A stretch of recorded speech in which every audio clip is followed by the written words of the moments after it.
Good morning students. आज की एक वीडियो क्लासेस क्लास 10th की केमिस्ट्री का है। एसिड एंड बेस साल्ट के अंतर्गत हम लोग क्लास कर रहे हैं और आगे की कड़ी को बढ़ाते हुए आज की पॉइंट है खनिज अम्लों के उपयोग। वैसे एसिड, मिनरल एसिड का उपयोग कहाँ कहाँ पर किया जाता है, इसके बारे में कुछ हम लोग जानकारी लेंगे। ऐसे इसके गुण धर्म को हम लोग पढ़ चुके हैं। अधिकांश बार ऐसा देखा जाता है कि बोर्ड क्वेश्चन में डाल दिया जाता है कि खनिज अम्लों के उपयोगों को लिखें, इसलिए इस वीडियो को आज बना रहे हैं जिसमें 3 खनिज अम्लों का हमने यहाँ पर उल्लेख किया है। फर्स्ट सल्फ्यूरिक अम्ल H2SO4, दूसरा है HNO3 नाइट्रिक अम्ल, और तीसरा है हाइड्रोक्लोरिक अम्ल HCl। तो सल्फ्यूरिक अम्ल का उपयोग हम लोग उर्वरकों, पता होना चाहिए कि भारत कृषि प्रधान देश है, तो कृषि फसल को उपजाने के लिए उर्वरक की आवश्यकता होती है। तो उस उर्वरक को बनाने के लिए सल्फ्यूरिक अम्ल का इस्तेमाल किया जाता है। तो उर्वरकों आप अच्छी तरह समझ गए होंगे।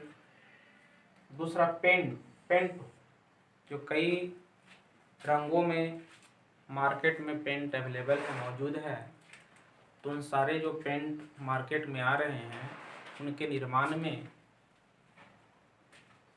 H2SO4 का इस्तेमाल किया जाता है। रसायन, बहुत सारे केमिकल्स ऐसे हैं जिसका निर्माण H2SO4 की सहायता से की जाती है।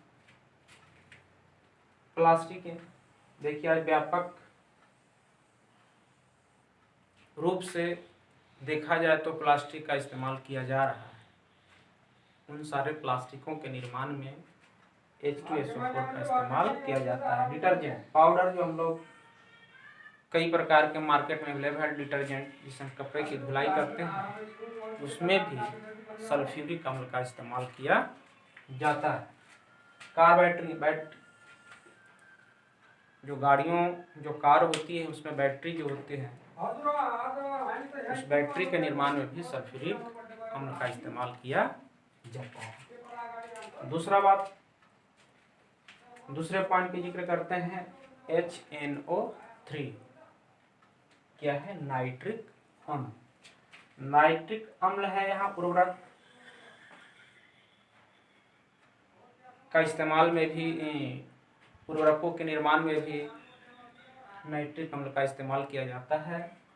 दूसरा विस्फोट को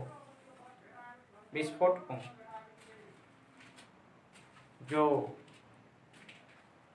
विस्फोटक पदार्थ कहलाता है उसके निर्माण में भी नाइट्रिक अम्ल का इस्तेमाल किया जाता है। जो देखते हैं या सुने होंगे, डायनामाइट एक प्रकार का विस्फोटक है जो पहाड़ को उखाड़ने में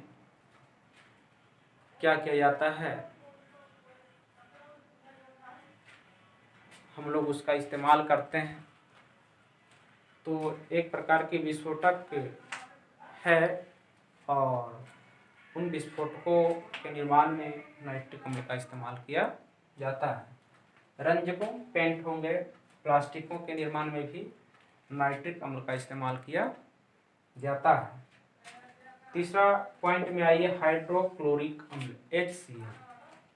देखिए हाइड्रोक्लोरिक एसिड का मुख्य रूप से ऐसे यदि हम देखते हैं तो हमारे जीवन से इसका बहुत बड़ा लगाव है।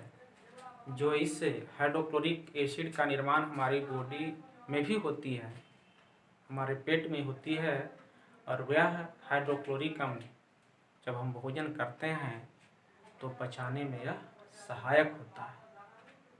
तो हमारे जीवन के लिए काफ़ी फायदेमंद है, जिसकी सहायता से हमारे अंदर भोजन का पाचन होता है। लेकिन एक लिमिट होती है, यदि लिमिट से ज़्यादा यदि स्त्राव होता है हमारे शरीर के अंदर तो ये हम तकलीफ देना चालू कर देती है। लेकिन बैलेंस मोड में देता है तो हमारा भोजन का पाचन होता है।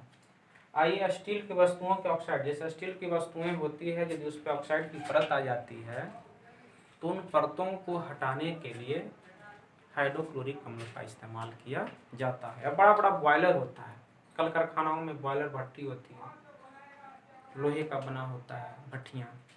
उन भट्टियों में ऑक्साइड की जब परत चढ़ जाती है तो उन परतों को हटाने में हाइड्रोक्लोरिक अम्ल का इस्तेमाल किया जाता है। और चर्म उद्योग, जो देख रहे हैं कि चमड़े के अनेक प्रकार की वस्तुएं बनाई जा रही है, बैग है, बेल्ट है, थैला है, तरह तरह के वस्तुएं जो बनाई जाती है उसके निर्माण में भी हाइड्रोक्लोरिक अम्ल का अहम भूमिका होता है। धन्यवाद।